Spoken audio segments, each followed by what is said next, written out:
As you saw from the title of this video, I'm going to talk about 6 things that I own that save me more money than they cost. And I just find these videos very intriguing when I see other people do them, because there's just something about seeing what other people own that's interesting. Have you ever, been walking around a neighborhood or driving by a house, and maybe it's nighttime and the lights are on and you can peek into the house, and not being a creeper, I'm just saying to see what the decor is, how they've decorated, what they have up on the wall, how the house is laid out. Maybe it's just because I find homes in general interesting. Maybe that's weird. If that's also you, let me know. I'm not talking about being peeking in. I'm just seeing inside houses and how people live, I think, is extremely interesting. And so this is kind of that, because I'm showing you things that I own, but in turn, these are things that are actually a really good deal for me. They save me over and over every time that I use them. So if you agree with me on, seeing what's in people's houses or what people own, let me know down in the comments below that I'm not alone. Anyway, let's get to the things that I own that save me a lot of money.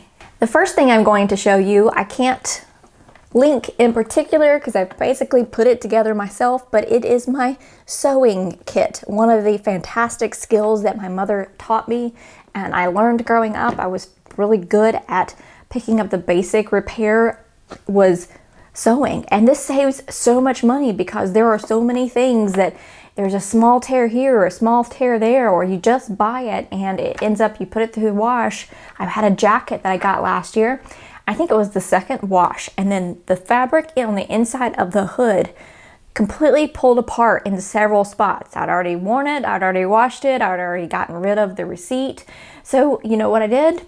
I sewed it up and nobody will ever be the wiser. This thing comes in handy and there is everything in here. I can easily tell my daughter, we need to go and do this. For her Halloween costume was just a tiny bit too big. So I went to my sewing kit and I tacked up the costume to pull it in more. And it's a great thing to have. You can go, I bought this one in particular at Hobby Lobby, and it came with several items. It came with, some needles and some other knickknacks, things that you might need, but I keep my really good sewing only. It legitimately says sewing only. Do not let me catch anybody in this household taking my scissors and using them for something else. And we also keep in here a great neutral place to keep extra buttons, the buttons that have, you buy the clothing and it has an extra button, because you would never for any reason find that button ever again anywhere in the world.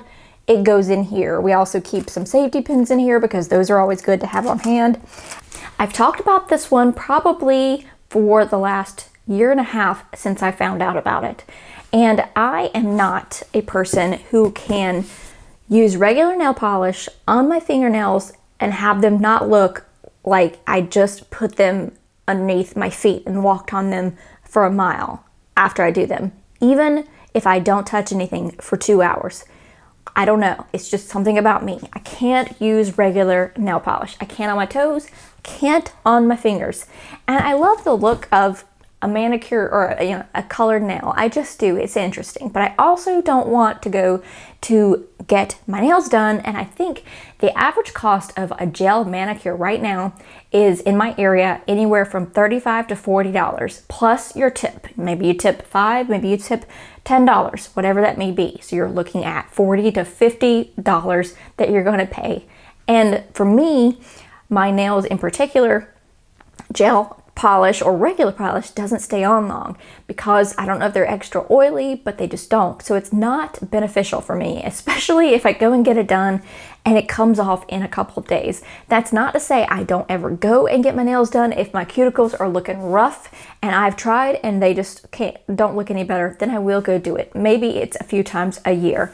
But this nail kit is the second thing on my list that I own that has saved me so much money, and I absolutely love it.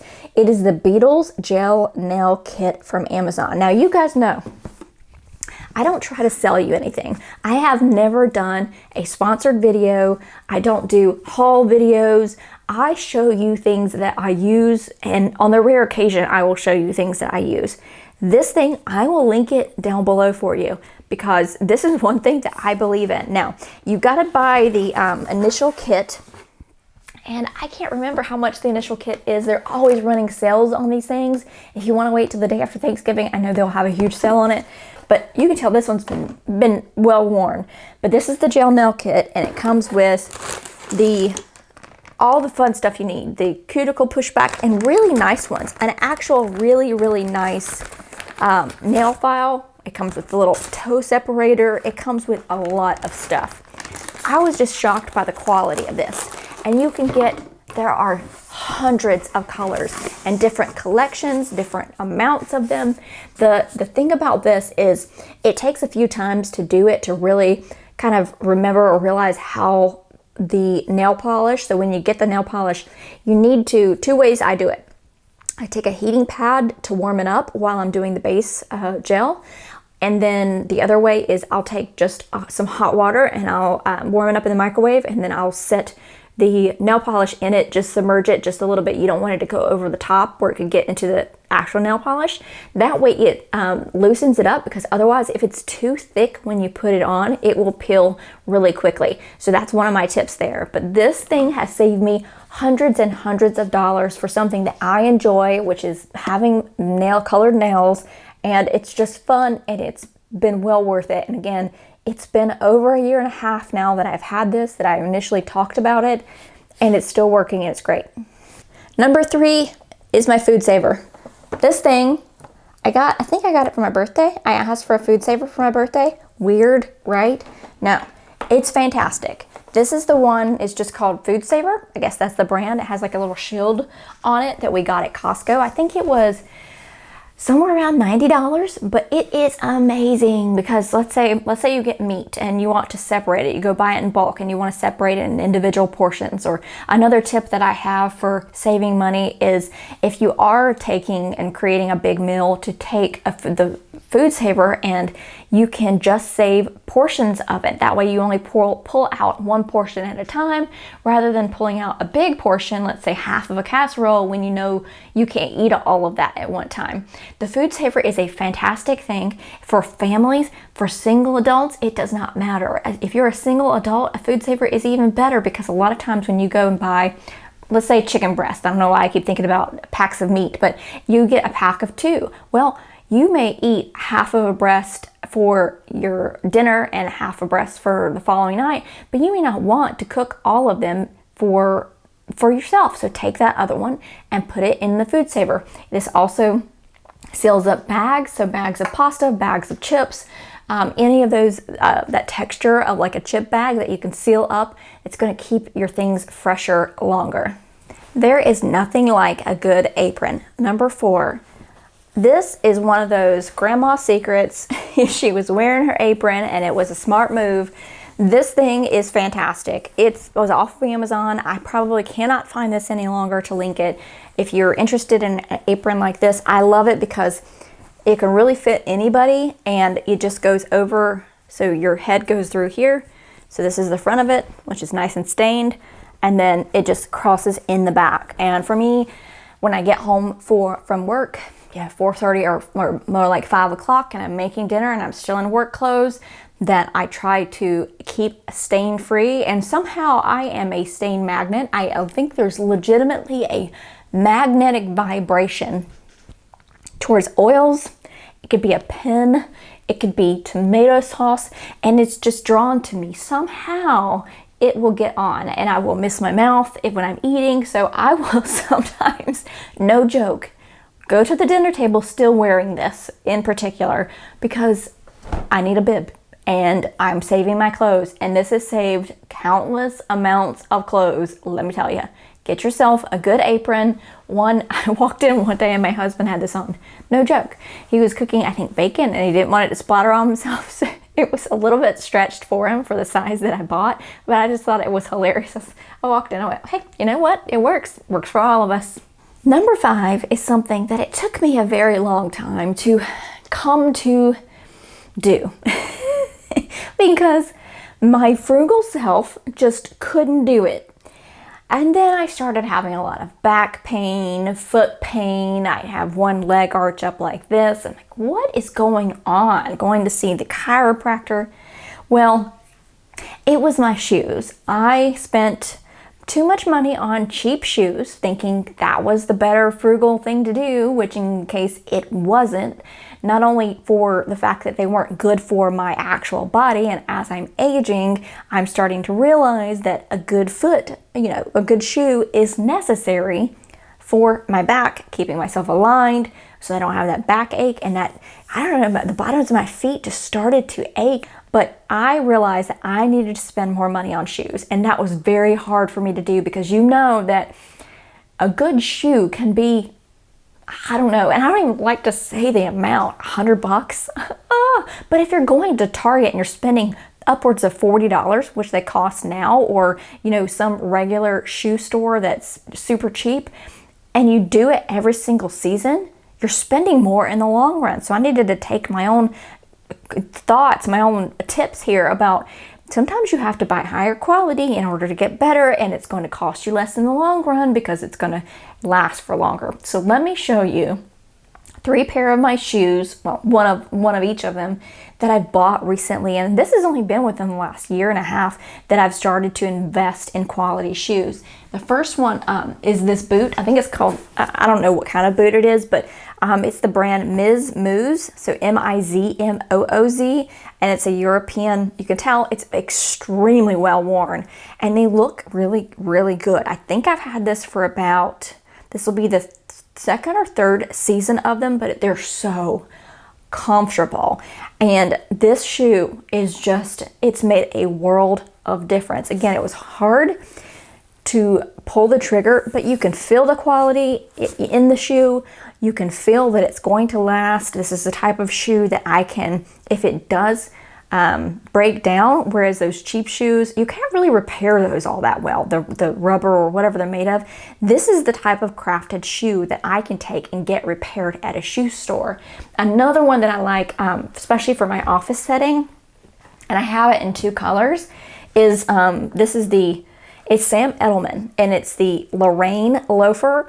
And you can get some colors really on sale, so you just have to watch out for them. So I may buy these things, but I wait until they're the deepest discount I can get them. And this Lorraine loafer is fantastic. Also great leather here. I have it in this color and I have it in black. And I've worn the black one so much that I've already, it's fantastic because you can go in and put shoe shine on them and they look brand new.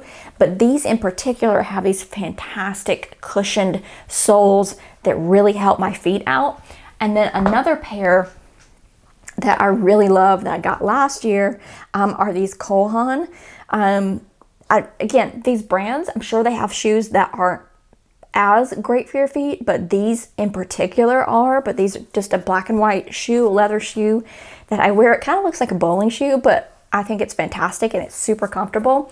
And for my feet, when I started to switch, that pain went away, and I thought, I wasted all this money on cheap shoes, on pain, on dealing with pain, and trying to do different techniques or massages, because I had some really bad back pain there for a while, and I just needed to invest in shoes. So that's what I've finally done, and I will continue to do in good pairs of shoes